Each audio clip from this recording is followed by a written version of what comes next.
Шығыс ертегісі түлкі қалай арыстанды алдады. Бір күні кешкілікте түлкі інінен шығып, қарны ашқанын сезіп, орманды аралап азық іздеуге кетті. Ол азығын ұзақ іздеді.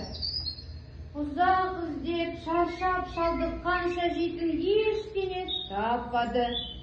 Түлкі кешеден бері нәр татпағанын есіне салып, оны дәмді астан айырған арыстанға деген ызасы қайнап кетті. Кешке ауылға бар татпай кіріп, үйрек ұрлаған еді. Бірақ жақыннан арыстанның ақырған даусын естіп, үйректі тастай қашуға өзін құтқаруға тура келді. Егер де арыстан болмаса, жақсылап тамақтанып алар едім. Ашуы кернеп кетті. Ол жолға назар аудармай жүре берді. Кенеттен дәл алдынан арыстанды көрді. Сәлем, түлкі. Сәлеметсіз бе, арыстан? Түлкі дүрілдеп кетті. Бойы қорқыныш билеп кетті, бірақ өзі сабырға түсіріп. Қаш, арыстан, қаш. Өзімді құтқар, дауыл келіп жатыр. Мен тамағым ауыр, жауда қорқпаймын. Содан не істейсің, жел қатты соғады. Жерден атақ аламын. Бұл әрекетін сені ұшырға кетуіне кедергі етпейді. Одан да мен ағаштан таңсымам.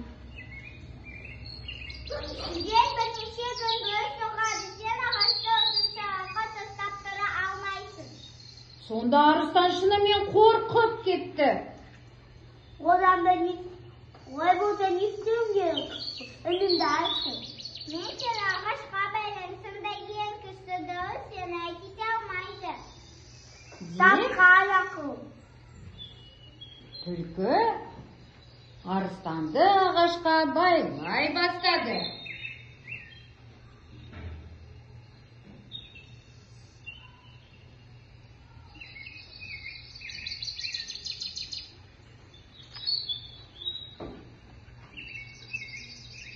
Арыстанды ағашқа байлаған соң, түлкі жандағы тасқа отырып алды. Ауызы неге дауда жасынатын жерді іздемейді? Өйткені ешқандай дауыл болмайды.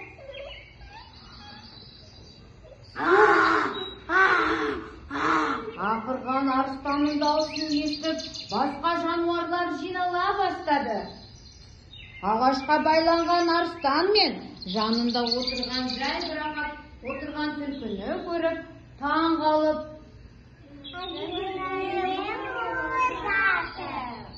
Оны байлаған мен, кеше менен тамағымды тартып алған үшін, бұл сендерге бәріне сабақ болу керек.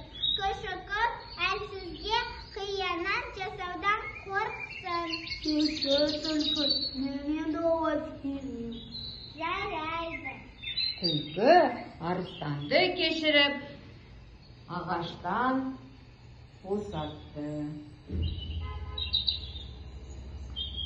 Осымен жануарлар бір-бірімен тату-тәтті өмір сүре бастады.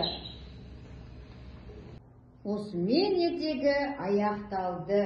Назарларыңызға үлкен рахмет!